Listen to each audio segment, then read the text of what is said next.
Do you think there's inherent good and evil in the world?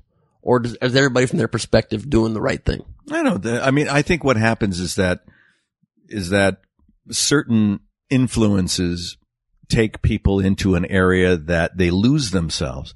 You can start, I believe in the system of government where people want to get involved because they actually feel they can contribute and do some good.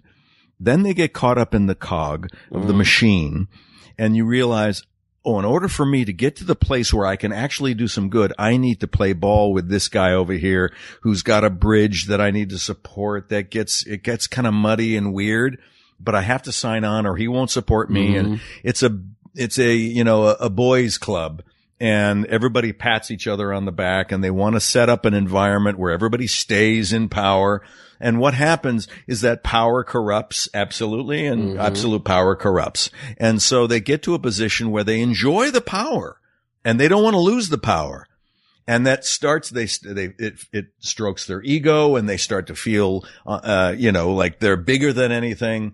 And that's ego taking over. Yeah. And ego is not necessarily good or evil.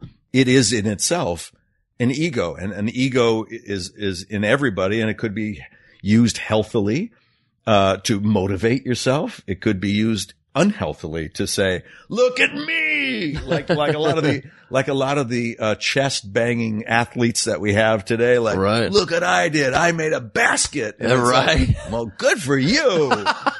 Look at you. Can you imagine if like an Emmy acceptance speech was like that? I just want to go and smack my chest. Fuck yeah. Yeah. Crush the Emmy on the ground. Exactly. Rip my tuxedo out, go, beat my chest. It's like people would freak out, And so, but I think that's what happens. I think it's all man-made. And I use that specifically, man-made. I think if there were more women in power around the world, I think we'd have less of these issues. And I just don't think that they don't feel and think and operate from the same point of view. Men look for power. Women look for unity in their nature. Interesting. You know what I mean? What if we do forcible sex change operations on world leaders? Only if I can watch the video.